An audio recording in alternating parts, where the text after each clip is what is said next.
ज्ञानवान कौवा है, जो कौवा ने अल्लाह को ज्ञान दिया है। उसी आदम को अल्लाह ने दुनिया में भेजा, जो दुनिया में संतानें पैदा करी उन्होंने।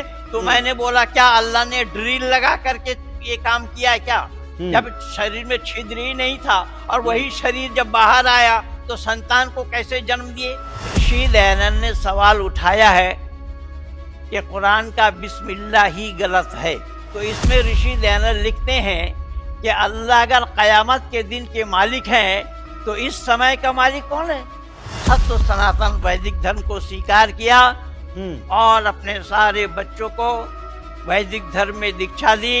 इस्लाम को छोड़कर कोई दीन नहीं। और यहाँ कहा जा रहा है तुम्हारा दिन तुम्हारे पास, हमारा दिन हमारे पास। पवित्र महीने रमजान जब बीत जाए तो मूर्ति पूजक जहाँ भी मिले उन्हें कत्ल कर दो, क्या ऐसा लिखा है कुरान में? नहीं, जीने का हक नहीं है तो फिर उनका क्या करें? जो ईसाई हैं, हिंदू हैं, जैन हैं, पारसी हैं, उनका भी तो कुछ बताया होगा ना, क्या करना है उनका? इस्लाम खतरे में भारत में ही क्यों, इस्लाम खतरे में वो अरब कंट्री में भी है। और अगर वो एडवोकेट साहब आप लोगों को नहीं बताते होते तो आपको भी पता नहीं चलता। नमस्कार, एनएमएफ न्यूज पर आप सभी का बहुत स्वागत। मैं हूं आपके साथ अभिषेक पुंडीर। इन दिनों इस्लाम को लेकर देश में कई तरीके के विवाद पनप रहे हैं, कई तरीके की जो बातें हैं वो निकलकर सामने आ रहे हैं। कुरान की कुछ आयतों को लेकर भी उन्हें बैन करने की मांग राष्ट्रपति महोदय तक की जा चुकी है। तो आज इस्लाम क्या है, क्या कुछ उसके पीछे की कहानी है, और क्या वाकई में इस्लाम में जो कहा जाता है समुदाय विशेष के द्वारा कि पहले अक्षर से और आखिरी अक्षर तक जो आसमानी किताब में लिखा है वो बिल्कुल सही है, सच है, उसमें रिफॉर्म की जरूरत नहीं है, बदलाव की जरूरत नहीं है। तो इस्लाम क्या है, उसी को समझने के लिए आज मेरे साथ एक ऐसी शख्सियत मौजूद है जो मुस्लिम हुआ करते थे, लेकिन साल 1983 में उन्होंने इस्लाम धर्म छोड़कर सनातन धर्म अपना लिया। पंडित महेंद्र पाल आर्या जी आज मेरे साथ मौजूद हैं। सर, बहुत बहुत स्वागत है आपका एनएमएफ न्यूज पर। जी जी जी, धन्यवाद आपको और आपके चैनल को भी। सर, बातचीत में शुरू करूं उससे पहले मुझे ये बताइए कि 1983 में ऐसा क्या हुआ कि आपने इस्लाम छोड़कर सनातन धर्म अपनाया और आप एक्स मुस्लिम हो गए? जी, 1983 में हुआ कुछ नहीं था। बस बात इतनी सी थी कि मैं जहाँ इमाम था वहाँ पर मैं मानवता के ऊपर स्पीच दिया करता था, रात्रि के इशा के अजान के बाद और भोर में फजर के अजान के बाद। तो मानवता के दायरे में सब आते हैं और कुरान के आधार पर मैं ये बताता था, सुनाता था लोगों को, कुंतुम खैरा उम्मतिन उखरिजत लिन्नास तामुरूना बिल मारूफ व तनहाउना अनिल मुनकर। कुरान कहता है तुम में से अच्छे वो लोग हैं जो और लोगों को बुराई से रोकता है और भले काम की तरफ तवज्जो दिलाता है, वो अच्छे लोग हैं। तो जब मैं इस तरीके से प्रचार किया करता था तो आसपास के लोग बहुत संतुष्ट थे मेरे ऊपर और ये समझते थे ये ऐसी मानवता की बात तो किसी भी कुरान वालों ने आज तक हम लोगों को नहीं सुनाई। और मैं यहाँ तक कहता था कि मुसलमान हो मस्जिद में आओ, हिंदू हो मंदिर में जाओ, ये नादान चिड़िया भी चहचका रही है, हम बिस्तर में पड़े रहें, ये मानवों के लिए शोभायमान नहीं है। इस तरीके से मैं प्रचार करता था। तो उसी गांव में बरवाला में बड़ी मस्जिद में इमाम था। बरवाला ये है नसोली बरवाला, और ये डॉक्टर सतपाल सिंह जी नसोली के हैं और मैं बरवाला, नसोली बरवाला दोनों एक ही जगह लगता है, उत्तर प्रदेश के बागपत में। हाँ, और ये बड़ौद के पास है, बिल्कुल बड़ौद से सटा हुआ है जी। तो डॉक्टर कृष्णपाल सिंह जी उसी गांव के थे वो। तो वो मेरे व्याख्यान सुना करते थे। मेरे व्याख्यान सुनने के बाद उन्होंने गुरुकुल में आने का मुझे निमंत्रण दिया। तो मैं गुरुकुल इंद्रप्रस्थ आया और वहाँ पर देखा एक दिन रह करके। तो वहाँ से मुझे एक किताब मिली। उस समय मैं हिंदी का हा तक नहीं जानता था। मैं उर्दू, अरबी, फारसी, बंगला, अंग्रेजी का पढ़ा हुआ आदमी। मैं हिंदी नहीं पढ़ा जो राष्ट्रीय भाषा है। और मैं मूल रूप से बंगाल का रहने वाला हूं, तो बंगाल में हिंदी का रिवाज बहुत कम है। ममता बनर्जी की हिंदी आप लोगों ने भी जरूर सुना होगा जी, कि कैसे टांग तोड़ हिंदी बोलती हैं वो। तो ये सत्यार्थ प्रकाश किताब मुझे मिली। तो इस सत्यार्थ प्रकाश किताब में ऋषि दयानंद ने इसके अंतिम समोल्लास में, 14 समोल्लास में कुरान की हूबहू आयतों को उठाकर रखा है। तो मुझे संदेह हुआ कि एक काफिर, देखिए जो वस्तु स्थिति में बता रहा हूं, एक सन्यासी हैं, ये काफिर हैं इस्लाम के नजर में, तो कुरान के साथ इनका क्या वास्ता पड़ा। तो उसी चैप्टर को मैं पढ़ने लगा। उसी चैप्टर को पढ़ते पढ़ते मुझे बहुत संदेह हुआ और मैं फौरन उठा के 25 जगह मुस्लिम इंस्टीट्यूटों में सवाल लिख लिख करके भेजा। और आप मुजफ्फरनगर के रहने वाले हैं, आप बखूबी जानते हैं, कांदला के मौलाना इफ्तिखार साहब हुआ करते थे, और जो अपने निजामुद्दीन मरकज है ना, मौलाना साद, तो ये भी कांदला के ही हैं। हाँ, कांदला के ही हैं। तो मैं उनके पास गया पहले, फिर दारुल उलूम देवबंद से, जहां से मैंने भी फरागत हासिल की, दारुल उलूम देवबंद में सवाल लिख लिख करके भेजा, इस बेस पे, इस सत्यार्थ प्रकाश के बेस पे, इसमें जो बात लिखी है। और मुजाहिर उलूम सहारनपुर, वहां भेजा। आपके मुजफ्फरनगर में लोहिया वाली मस्जिद मुजफ्फरनगर, वहां भेजा। वहां के जो मदरसा के संचालक है वो मेरे सहपाठी हैं। इसलिए तो मैं 25 जगह मुस्लिम इंस्टीट्यूट में सवाल लिख लिख करके भेजा। सवाल क्या लिखा सर आपने? जैसा सवाल ये लिखा कि कुरान में ऋषि दयानंद ने सवाल उठाया है कि कुरान का बिस्मिल्लाह ही गलत है। जैसा बिस्मिल्लाहिर्रहमानिर्रहीम शब्द है कुरान का, और जिसका अर्थ है कि शुरू करता हूं मैं अल्लाह के नाम से जो रहम करने वाला निहायत मेहरबान है।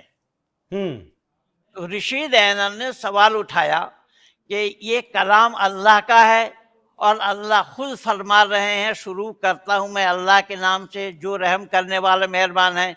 तो ये कलाम अल्लाह की क्यों और कैसी हुई? इस तरीके से उन्होंने सवालों की फुलझड़ी लगा दी।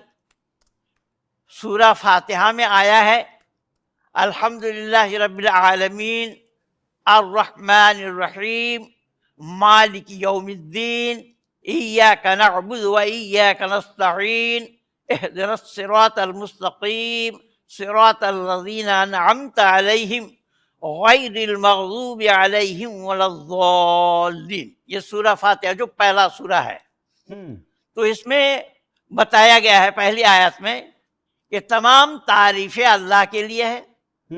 भाई ये अल्लाह की कलाम है और अल्लाह खुद फरमा रहे हैं कि तमाम तारीफें अल्लाह के लिए है, तो ये अल्लाह की कलाम क्यों और कैसी? दूसरी आयत है और रहमान रहीम, रहम करने वाला मेहरबान है। मालिक यौमिद्दीन, यौम जजा के मालिक, कयामत के दिन की मालिक। तो इसमें ऋषि दयानंद लिखते हैं कि अल्लाह अगर कयामत के दिन के मालिक हैं तो इस समय का मालिक कौन है? इय्याका नअबुदु व इय्याका नस्तईन, हम तेरी इबादत करते हैं और तुझी से मदद चाहते हैं। तो ऋषि दयानंद इसमें लिख रहे हैं कि ये अल्लाह कलाम अल्लाह की है और अल्लाह मदद चाह रहे हैं किसी और से। तो वो अल्लाह कौन है जिससे मदद मांगी जा रही है? तो इस तरीके से इन्होंने 172 सवाल इसमें कुरान के ऊपर उठाया है। तो जवाब 25 जगह मैंने सवाल लिख करके भेजा, तो 7 रिप्लाई भी दिया था साथ में। 7 जगह से उत्तर आया मुझे, मौलाना आप इस काबिल नहीं कि सवाल का जवाब दिया जाए। किसी ने कहा आप ईमान से हाथ धो बैठे हैं, किसी ने कहा आप मुर्तिद हो चुके हैं, किसी ने लिखा आप दीन से भटक गए हैं, किसी ने लिखा आप सभी सवालों को लेकर के आ जाइए, एक दिन में जवाब दे देंगे। यानी सवाल को किसी ने टच नहीं किया। तब मैं गुरुकुल इंद्रप्रस्थ वालों से संपर्क किया, जो कृष्णपाल सिंह जी जो उसी बरवाला के हैं, कृष्णपाल से मैंने बोला कि भाई मेरे लिए रास्ता बताओ, मैं तो सत्यार्थ प्रकाश पढ़ने के बाद ये सब सवाल, तो हाँ गुरुकुल इंद्रप्रस्थ में पहुंचा। और उन दिनों में स्वामी अग्निवेश का कार्यक्रम चल रहा था दिल्ली के रामलीला मैदान में, 15, 16, 17 नवंबर, रामलीला मैदान में। तो वहां पर एक पंडित जी को कुरान पढ़ करके सुनाते हुए मैं देखा। उस समय चौधरी चरण सिंह जी जीवित थे। चौधरी चरण सिंह जी के साथ भी हमारा 3 प्रोग्राम हुआ 83-84 में, 84 के अंतिम तक। तो एक मौलाना, एक पंडित जी ने बोला, ये अय्युहन नबी युजहिदुल कुफ्फार वल मुनाफिकून वगलुज़ अलैहिम, ऐ नबी हम तुम्हें ताकीद करते तुम जिहाद करो काफिर और मुनाफिकों के खिलाफ। मैं तो हैरान था कि एक आर्य समाज के मंच से कुरान सुनाया जा रहा है। उस समय तक मैं नहीं जान पा रहा था कि मैं भी इसमें आ सकता हूं। तो जब पंडित प्रोफेसर राम विचार नाम था उनका, तो प्रोफेसर राम विचार जी जब नीचे आए तो मैं उनसे मिला और मैंने उनसे कहा कि हुजूर आपने ये कुरान की आयत कहाँ से सीखी और कैसे सुनाई?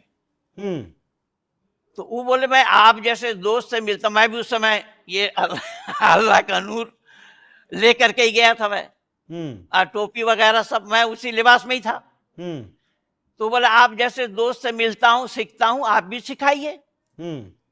तो मैंने उनको बताया कि मैंने ये किताब पढ़ी है और इस किताब से जो मेरे मन में सवाल आया, मैंने दारुल उलूम से लेकर के दारुल इफ्ता जहाँ जहाँ है, यानी यहाँ फतवा देने का अधिकार जिनको है, उन दारुल इफ्ता में मैंने सवाल लिख करके भेजा, लेकिन मुझे जवाब नहीं दिया।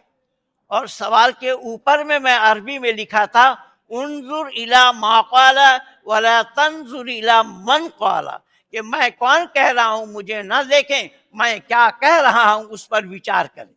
लेकिन सवाल को किसी ने टच नहीं किया।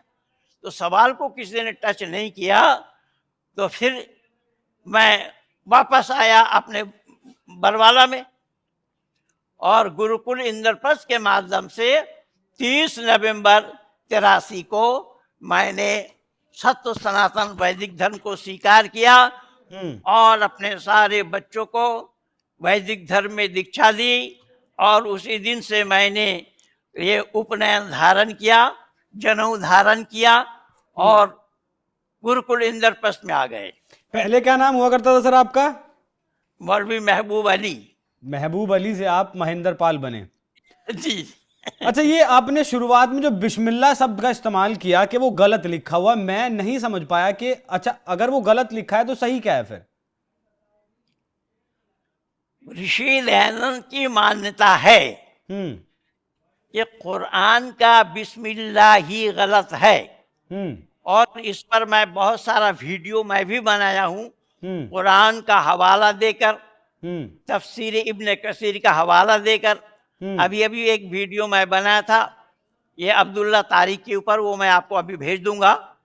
अब्दुल्ला तारिक मेरे से हारा 2008 के 8 फरवरी में बुलंदशहर में ख्वाजपुर नया गांव आर्य समाज के छत पे वो कार्यक्रम हो रहा था, हारा।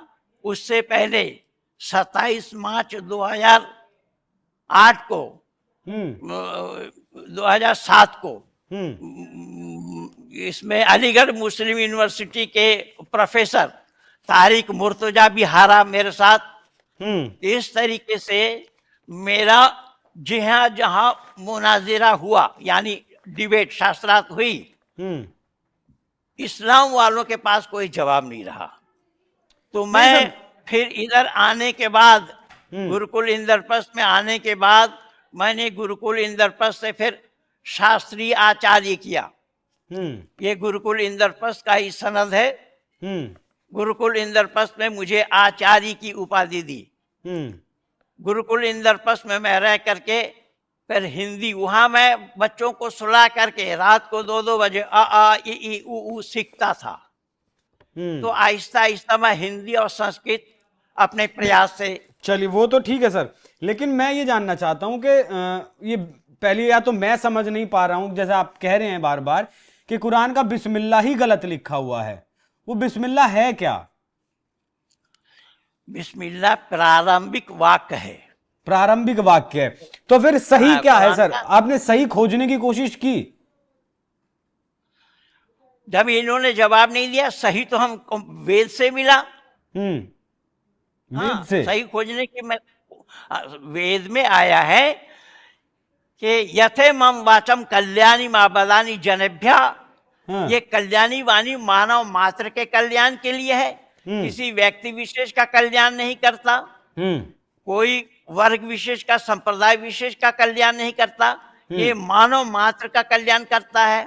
वेद से मुझे मिला है आत्म सर्वभूतेषु, समस्त आत्माओं को अपनी आत्मा के समान जानना। ये सब बातें कुरान में नहीं है, इस्लाम में नहीं है, इस्लाम जानता भी नहीं है। तो उसके बाद अखिल भारत हिंदू महासभा की ओर से 24 आयतों पर प्रतिबंध लगाने के लिए मेट्रोपॉलिटन मजिस्ट्रेट के सामने ये प्रस्ताव रखा गया। वो भी सारा रेफरेंस मेरा ही है। 85 में संपूर्ण कुरान पर प्रतिबंध लगाने के लिए कलकत्ता हाई कोर्ट में भी रिट पिटीशन दिया गया 85 के मार्च महीना में पद्मा हस्तगिर के इजलास में। और सीएम चोपड़ा और शीतल सिंह, ये दोनों को तैयार किया, रेफरेंस सारा मेरा ही है, दोनों को तैयार करके वहां पर पुटअप किया गया था। अभी अभी कुछ दिन पहले वसीम रिजवी ने सुप्रीम कोर्ट में पीआईएल डाला था, जरूर आप लोगों ने भी सुना होगा। तो सुप्रीम कोर्ट में पीआईएल डालने से वसीम रिजवी पर जुर्माना लगा दी 50,000 की। तो वसीम रिजवी का वो प्रोग्राम सुदर्शन न्यूज चैनल में चलाया, जो 25-26 दिन तक लगातार वो कार्यक्रम। हाई कोर्ट में जो आपने पिटीशन डाली थी, वो तो हाई कोर्ट ने खारिज कर दी थी ना सर? हाई कोर्ट में नहीं था, वो सुप्रीम कोर्ट में था। नहीं, जो 85 में लगाई गई थी।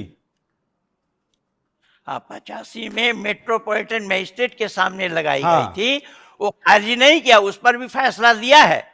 उसको भी टटोल लीजिए, वो अखिल भारत हिंदू महासभा की ओर से लगाया गया था। इंद्र सेन शर्मा जी नाम था उनका, जो उपाध्यक्ष थे हिंदू महासभा की। चलिए सर, एक सीधा सवाल, इस्लाम क्या है और इस्लाम क्या सिखाता है? इस्लाम क्या सिखाता है कि इस्लाम ही एक है, बाकी कुछ और नहीं, कोई नहीं। इन्ना दीन इंदल्लाहिल इस्लाम मख्तलफ अल्लज़ीना उतुल किताब। कुरान कहता है एक ही दीन है जिसका नाम इस्लाम है। वमन यब्तगी गैरल इस्लाम दीनन, कि इस्लाम को छोड़कर अगर कोई और दीन सामने लाया जाए तो वो उसकी स्वीकारोक्ति नहीं है अल्लाह के पास। लेकिन आश्चर्य की बात यह है कि अल्लाह ने उसी कुरान में फिर कहा लकुम दीनुकुम वलिया दीन, तुम्हारा दिन तुम्हारे पास, हमारा दिन हमारे पास। तो रशीद आनंद ने यहाँ सवाल उठाया कि अल्लाह ने तो पहले बोला कि एक ही दीन है जिसका नाम इस्लाम, और दीन के माने धर्म नहीं है, दीन के माने मजहब है, रिलीजन है। धर्म का पर्यायवाची शब्द भी नहीं मिलेगा, ना है किसी और के पास। तो रशीद आनंद ने सवाल उठाया कि अल्लाह की कौन सी बात सही है? पहले तो बोला एक इस्लाम को छोड़कर कोई दीन नहीं, और यहाँ कहा जा रहा है तुम्हारा दिन तुम्हारे पास, हमारा दिन हमारे पास। तो अल्लाह को दूसरा दीन कौन सा याद आया? तो इस तरीके की बात है कि संपूर्ण इस्लाम जो है, इस्लाम केवल तालीमुल इस्लाम दे, केवल अपने को छोड़कर किसी और को नहीं जानता। इस्लाम कहता है हम ही हैं, हमारे सिवा और किसी को जीने का भी हक नहीं दुनिया में। एक कुरान की आयत है, ये हिंदू यूनाइटेड फ्रंट की तरफ से राष्ट्रपति को ये ज्ञापन दिया गया, 24 आयतों पर बैन लगाने की बात कही गई। इसमें पहली आयत है, पवित्र महीने रमजान जब बीत जाए तो मूर्ति पूजक जहां भी मिले उन्हें कत्ल कर दो। क्या ऐसा लिखा है कुरान में? बिल्कुल बाकायदा लिखा है। मदरसों में ये चीजें पढ़ाई जाती हैं? मदरसों में ये चीजें पढ़ाई जाएगी, एक छोटी सी किताब है, और ये हिंदू फोरम वाले हमारे गुरु भाई हैं, वो स्वामी अपने अमर स्वामी जी के शिष्य हैं वो भी, और अमर स्वामी जी का शिष्य मैं भी हूँ। देखिए ये छोटी सी किताब है, तालीमुल इस्लाम इसका नाम है, और इसमें ये मौलाना किफ़ायतुल्लाह साहब की ये लिखी हुई किताब है। इसमें 4 भाग है, और इन चारों भागों में ये बताया गया है एक ही इस्लाम है, इस्लाम से बाहर कुछ नहीं। और ये हिंदू फोरम वालों ने जो लिखा है वो बाकायदा प्रमाण के साथ लिखा है, कुरान की आयतों का प्रमाण दे करके लिखा है। आप एक एक आयत बोलेंगे, मैं यहीं से उठा करके आपको दिखा दूंगा, कुरान से आपके चैनल में भी आ जाएगा। कुरान कट्टरपंथ सिखाता है? हाँ, कुरान बता रहा है, मैं बताया ना, कुरान ये कहता है कि एक ही इस्लाम ही है, बाकी किसी को जीने का हक नहीं कुरान में, ये इस्लाम में, दुनिया में। यही तो सिखाया है इन तालीमुल इस्लाम नामी किताब में। नहीं, जीने का हक नहीं है तो फिर उनका क्या करें? जो ईसाई हैं, हिंदू हैं, जैन हैं, पारसी हैं, उनका भी तो कुछ बताया होगा ना, क्या करना है उनका? वो क्या, हाँ, इस्लाम स्वीकार करो, इस्लाम स्वीकार करो, वरना मौत के लिए तैयार रहो। हाँ।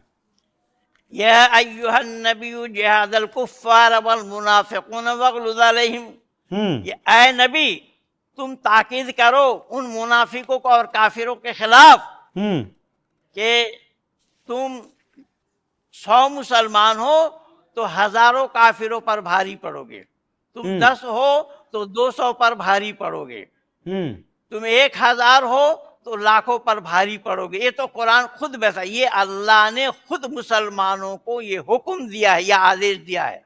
आप जो हिंदू राइटर्स फोरम्स वालों के वो कागज जो दिखा रहे हैं वो अक्षरशः सही है, और अक्षरशः कुरान के प्रमाणों के साथ वो लिखी गई है। कौन सी किताब सर? जो आप दिखा रहे हैं। अच्छा, ये जो आयत, ये तो राष्ट्रपति के। हाँ, अच्छा सर ये बताइए जिहाद क्या है? जिहाद के माने इस्लाम को स्प्रेड करने के लिए जो लड़ाई लड़ी जावे, यानी इस्लाम के विस्तार में जो लड़ाई लड़ी जावे, उस लड़ाई का नाम जिहाद है। और वैसे जैसे नेता तो बहुत ज्यादा ये कि इस्लाम पे खतरा है फिलहाल मौजूदा वक्त में, बहुत सारे ऐसे नेता हैं जो खुद को ठेकेदार दिखाने के चक्कर में ये सारी चीजें बताते हैं। उसका असदुद्दीन ओवैसी पर मेरा कम से कम 8-10 वीडियो लगा हुआ है अपने चैनल में। ओवैसी इस्लामिक स्कॉलर नहीं है, वो बैरिस्टर है। वो इस्लाम का क्या जानता है? खाली टोपी पहनने से और दाढ़ी रखने से कोई इस्लाम जगत का आलिम हो जाएगा क्या? इस्लाम जगत के आलिम होने के लिए पिछले हिस्से में घट्टा पड़ता है, जैसा बंदरों का होता है, क्योंकि वहां कुर्सी टेबल की पढ़ाई नहीं है, वहां फर्श पे झूम झूम करके पढ़ाई है, फर्श पे बैठकर झूम झूम करके पढ़ना पड़ता है। तो उस पढ़ाई में ये सब बातें आती हैं। तो ये असदुद्दीन ओवैसी इस्लामी स्कॉलर नहीं है, वो जानता नहीं। असदुद्दीन ओवैसी को मैं कैसा फंसाया लिखेगा। बहुत पहले वो ये बताया था कि मैं वंदे मातरम नहीं बोलूंगा, कोई मेरे गले में छुरी भी चला दे फिर भी मैं वंदे मातरम नहीं बोलूंगा, वंदे मातरम की जय नहीं बोलूंगा, वंदे मातरम की जय नहीं बोलूंगा।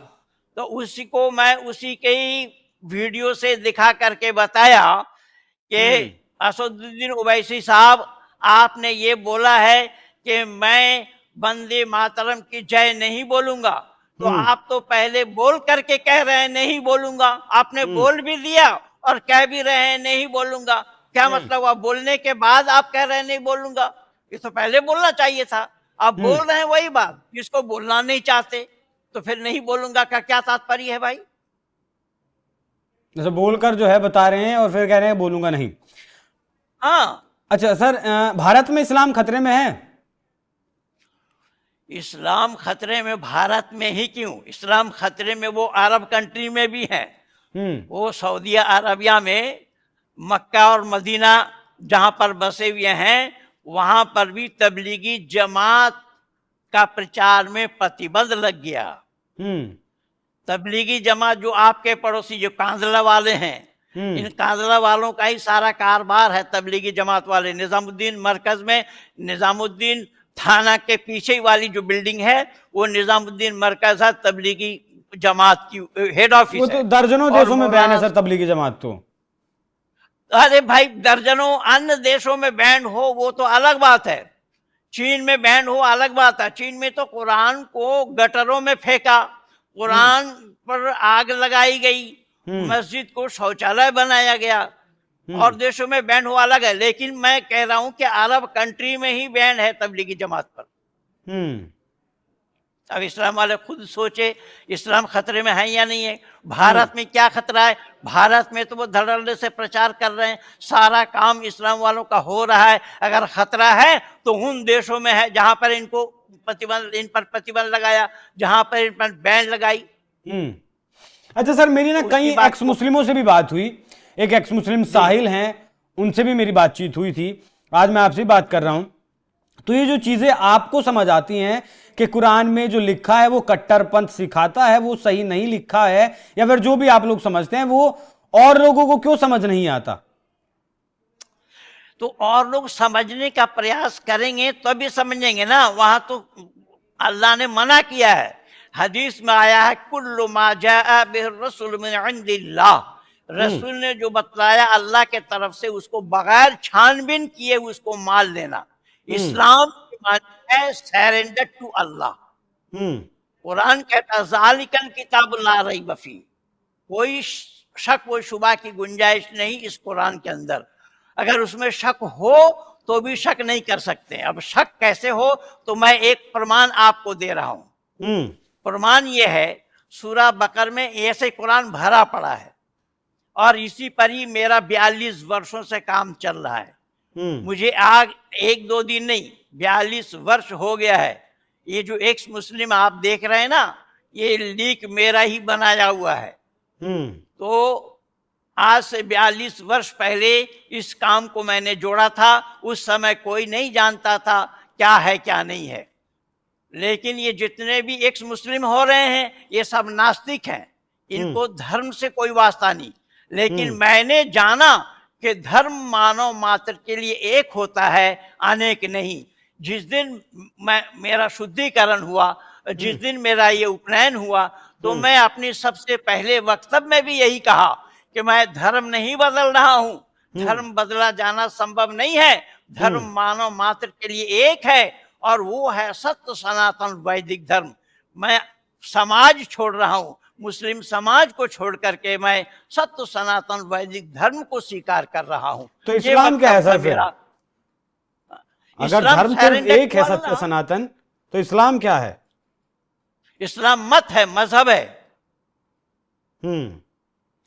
रिलीजन है। देखिए मैं अभी विदेश में था तो वहां पर एक मित्र ने, अभी नहीं बल्कि 2006 से मैं गया कई बार, तो वहां पर एक ने बोला कि I converted for my religion, कि मैंने अपना रिलीजन को कन्वर्ट किया। मैंने कहा क्या था आपका रिलीजन? तो बोले मैं पहले ईसाई था। मैंने कहा अब क्या है? बोले अब मैं बौद्धिस्ट हूं।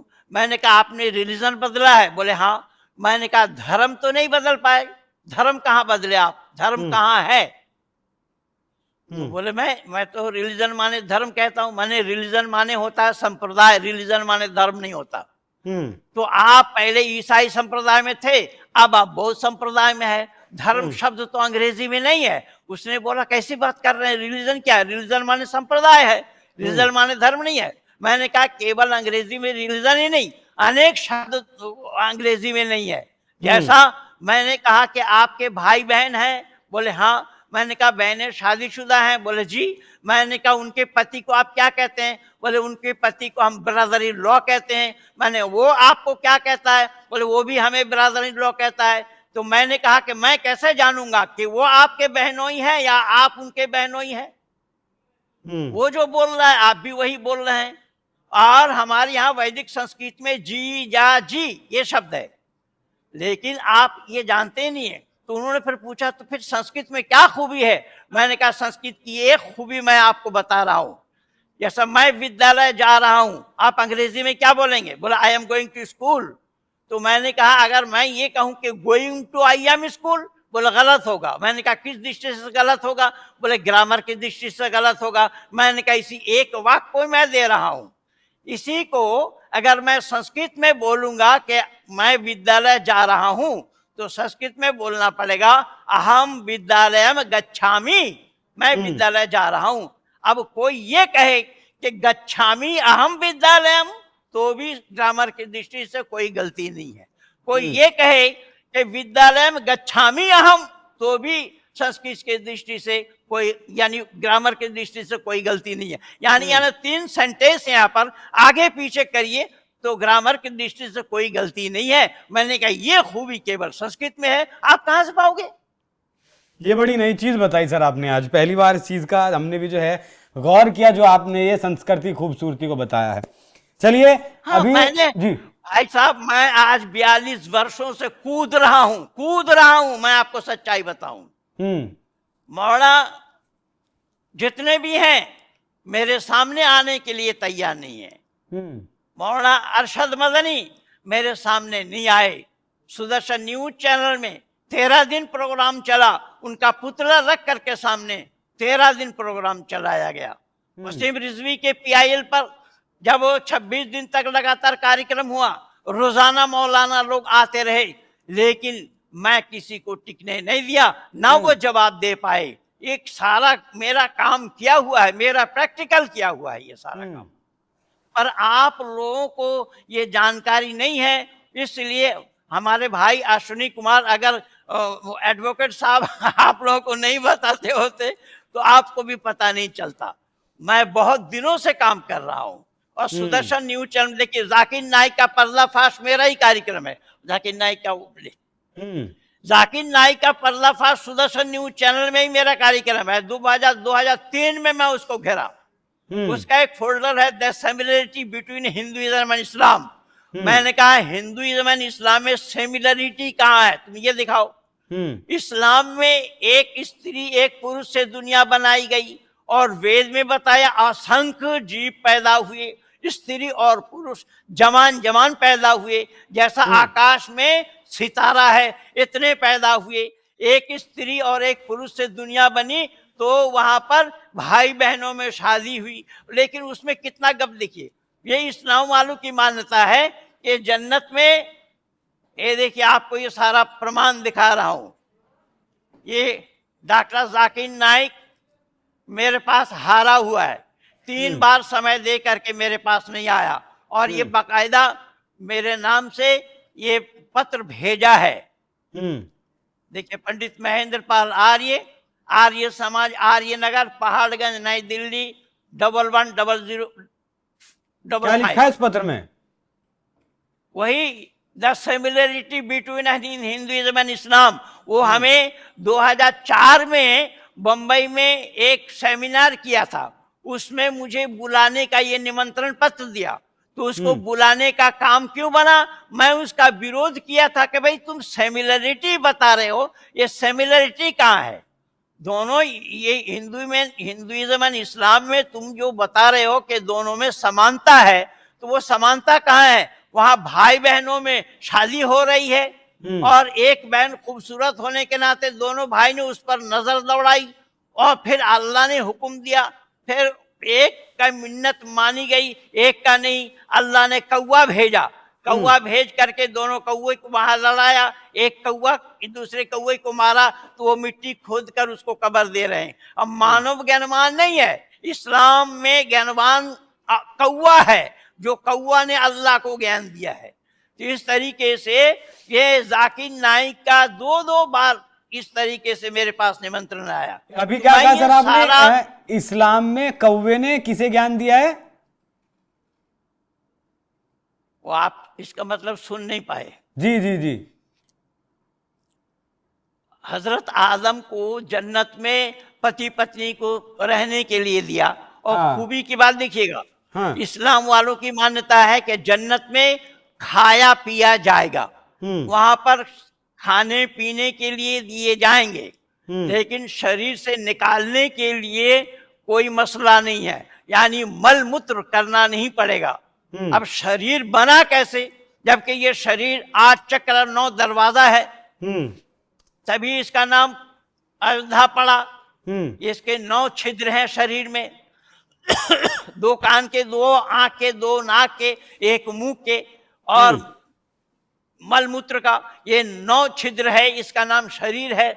और बिना दरवाजा के जन्नत में खाए पिए आदम पति पत्नी, लेकिन रफा हाजत करने की आवश्यकता नहीं हुई, मलमूत्र करने की आवश्यकता नहीं। और उसी आदम को अल्लाह ने दुनिया में भेजा, जो दुनिया में संतानें पैदा करी उन्होंने। तो मैंने बोला क्या अल्लाह ने ड्रिल लगा करके ये काम किया है क्या? जब शरीर में छिद्र ही नहीं था, और वही शरीर जब बाहर आया तो संतान को कैसे जन्म दिए? और संतान को जन्म दिए जोड़ा जोड़ा, एक बेटा एक बेटी, एक बेटा एक बेटी, एक बेटा एक बेटी, इसी तरीके से 80 बार जनी आदम पत्नी। तो बेटा बेटी जो जनी, तो भाई बहनों में शादी हुई।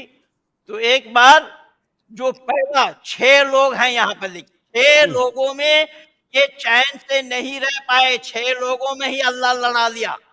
आदम पति पत्नी दोनों, और आदम के 2 बेटे 2 बेटी, ये 4, और ये पति पत्नी दोनों, 6 लोग हैं। उन 6 में से आदम के दोनों बेटे ने, एक बहन इनकी सुंदरी थी, उन पर नजर दौड़ाया। उसने बोला मैं शादी करूं इससे, उसने बोला मैं इससे शादी करूं। तो अल्लाह ने हुक्म दिया तुम दोनों मिन्नत मानो। तो मिन्नत, जिसको नजर भी बोलते हैं हम लोग, नजर मानो। तो एक की कबूल हुई, दूसरे की नहीं हुई, और ये कबूल करने वाला अल्लाह है, ना करने वाला भी अल्लाह है। तो जिसकी कबूल हुई वो अब इस बहन से शादी करेगा। तो बड़े उसके एक भाई को मार दिया, अब मार करके कंधे पे लिए घूम रहे हैं। तो अल्लाह ने 2 कौवा भेज दिया, 2 कौवा भेज करके दोनों कौवे को लड़ाया वहां पर, और एक कौवे ने दूसरे कौवे को मारा। उस कौवे को दफनाने के लिए कौवा मुंह से मट्टी खोद कर उस कौवे को मिट्टी में दबाया। ये अल्लाह ज्ञान दे रहे हैं मानव को, आदम संतान को, हाविल और काबिल जिनका नाम था। तो इसी तरीके से ये सारा काम इनका गप के ऊपर ही निर्भर है, पूरा गप के ऊपर ही चलता है, ये सारा गप भरे हुए है। तो मैंने 2003 में जब इस डॉक्टर जाकिर नाइक को मैंने ये सवाल पूछा कि भाई सिमिलरिटी कहाँ है, जो सिमिलरिटी तुम बता रहे हो, हमारे यहाँ पर वैदिक संस्कृति में बेटे की शादी में माँ का 6 पीढ़ी बचाना पड़ता है, माँ के 6 पीढ़ी को छोड़ करके तब उस पीढ़ी में शादी कर सकते हैं। इसलिए हमारे यहाँ गोत्र मिलाया जाता है, आदि आदि बातें हैं वैदिक संस्कृति में। लेकिन यहाँ इस्लाम में दूध एक माँ है और दूध पिया है, बाप अगर 2 है तो भाई बहन उन दोनों में शादी हो सकती है। अगर बाप 2 है। आपके मुजफ्फरनगर आप बता रहे हैं यार, मुजफ्फरनगर तो ये घटना मशहूर रही है। एक इमराना नाम की लड़की ने, उसके पति ने तलाक दिया, फिर भाई के पास बिठाया, भाई के घर उसने भी तलाक दिया, फिर बाप के पास बिठाया। इमराना वाला कांड आपका मुजफ्फरनगर का ही है। जी जी जी जी जी। तो ये सारा इस्लाम का खेल है, ये इसी का नाम इस्लाम है। यही तो धन्यवाद दीजिए हमारे माननीय प्रधानमंत्री जी को कि 3 तलाक पर उन्होंने प्रतिबंध लगवाई। चलिए सर, आखिरी सवाल मोदी और योगी को लेकर, क्या वो जिस दिशा में चल रहे हैं सही दिशा में चल रहे हैं? हाँ बिल्कुल, एकदम सही दिशा में चल रहे हैं। मुस्लिमों का तो कहना है कि घोर विरोधी हैं मुस्लिमों के मोदी और योगी। नहीं, हाँ तो सच बात जो है ना वो कड़वी है, इसलिए सच बात को ये सुनना नहीं चाहती, इसलिए कड़वी बता रहे हैं। ये आप बता रहे हैं ना कि 91 वर्शिप बता रहे ना, तो ये बताए ना, ये संभल वाली जो घटना है वो मंदिर तोड़ करके मस्जिद बनाई गई थी या नहीं? तो इन लोगों ने संपूर्ण भारत भर में मस्जिद तोड़ करके ही मस्जिद बनाई है, और मस्जिद तोड़ करके मस्जिद जहां बनाई जावे उस मस्जिद में नमाज पढ़ना हराम है, कतई हराम है। अच्छा, दूसरी बात है, अब ये कह रहे हैं कि हमारा वक्फ की संपत्ति, अब देखिए यहाँ योगी आदित्यनाथ जो कुंभ लगा रहे हैं वहां पर वो भी कुंभ को भी वक्फ की संपत्ति बता दिया। संभल में भी 4 किलोमीटर का एरिया बता दिया वक्फ की प्रॉपर्टी।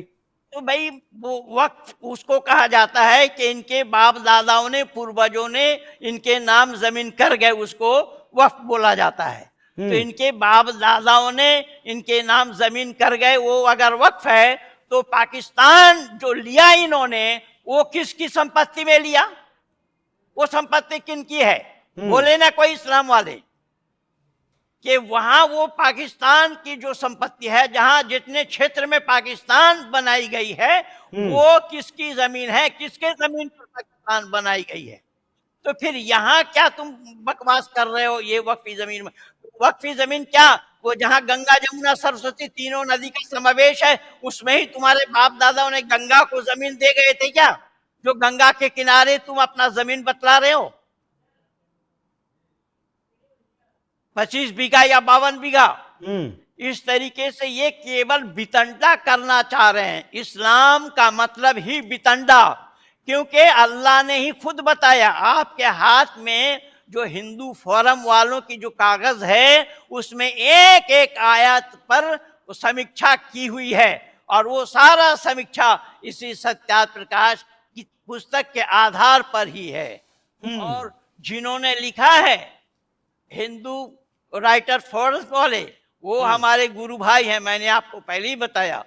इसलिए उन्होंने जान करके लिखा है, अनजान में उसमें एक भी शब्द नहीं। अगर कोई उसमें से एक भी शब्द गलत दिखा दे, उसके लिए मैं आपको वादा कर रहा हूं कि उसके जिम्मेदार मैं होऊंगा, अगर उसमें एक शब्द भी गलत निकाल दे। ठीक है सर, बहुत बहुत धन्यवाद आपका। आपने इतने विस्तार से हमें जानकारी दी इस बारे में। हालांकि विषय अभी पूरे नहीं हो पाए, तो किसी और दिन मैं जरूर आपके साथ जुड़ूंगा, लेकिन फिलहाल की चर्चा के लिए आपका बहुत बहुत धन्यवाद सर। आपको भी।